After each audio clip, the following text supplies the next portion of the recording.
and then lost again to Qasimi at the World Cup in Iran in February.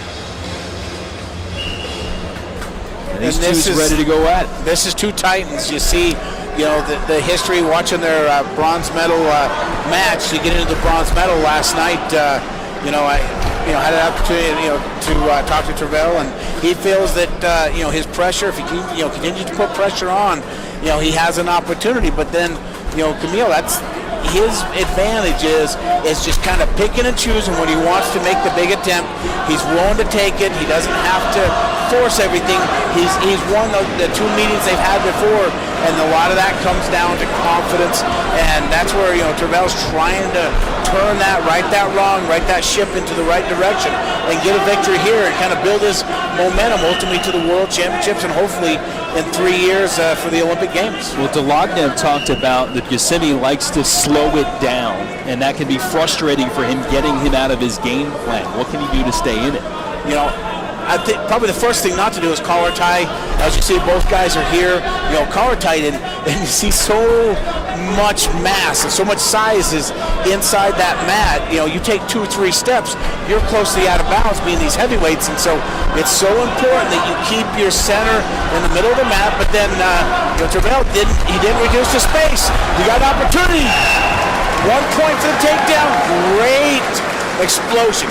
And that's where, Travell in the past hadn't really initiated that power. Because if you look at it, that's where Kemiel actually took the pressure to him, and that's when it got the opportunity for Travell to get underneath him, to get that angle, to get up and score the 1 point, and that's a big victory mentally, ultimately now to build that confidence, but you can't let your opponent come in and actually kind of really give it back to you.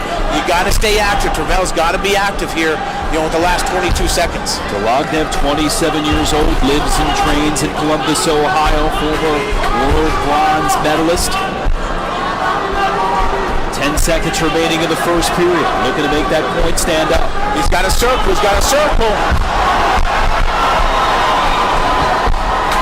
Looking to finish here, but running out of time.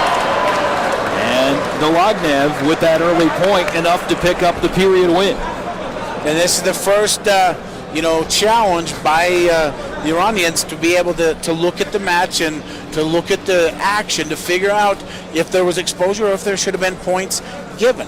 Again, they throw in the challenge brick, so the officials at the side will go and look at video replay allowed here in international wrestling.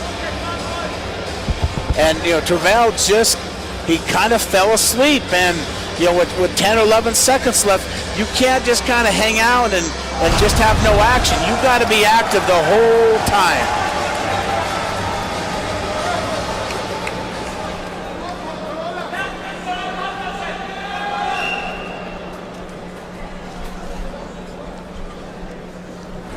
And it looks like that first period was given to Kemiel, and that's a big thing to have happen.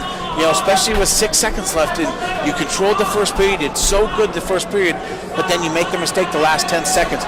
You can't make those small mental mistakes, and he'll learn something from it, but in the second period, you have a chance to basically come out, reestablish yourself, and give yourself a chance to fight for a third period. Again, picking up the point there, the final few seconds, it ties the score, but since only single points were earned by the wrestlers in the period, the wrestler that scored last gets the period win, and that's Qasimi. And that's just, you hate to think about, the pressure and all the good decisions you made, ended up being nullified in that last, 10 seconds by staying active, moving the feet, not just stopping the action.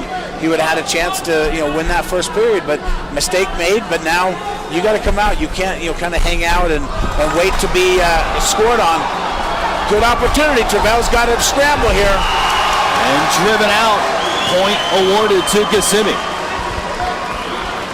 Travell made the little mistake to kind of get flat-footed, and that's where, Qasimi being able to get underneath the pressure of Travell and being able to get that up and start the momentum moving backwards, and then all it is a simple switch off to a finish, to a takedown, to get the 1-0 lead at this point. That's a huge point. Knowing that Terrell has to be able to score an angle, he's got to force some action to create an opportunity here. Now he has the opportunity to turn the tables on Qasemi and get a point here in the final 30 seconds. If he got a single point, that would be enough to win the period. Zeke Jones, the U.S. freestyle national team coach, trying to give instructions to Delagne to get going here. Time is short. You can't just kind of hold on. You got to be active. You got to be moving. You got to get the action going. Opportunity, missed the opportunity. Another score, opportunity. He's got to score. He's got 3 seconds. Trying to finish things off and can't. And Qasemi able to beat Delagne again. Now they battled for bronze last year, won by the Iranian wrestler. Beat him again at the World Cup and does it here on Delagne's home turf in New York City. And Iran finishing off a super exhibition, 6-1, the dual meet final score, as they beat the United States by the same score in the duel that they did on the way to the World Cup Championship at home in Tehran in February. We're back to wrap it up from New York City here in a moment.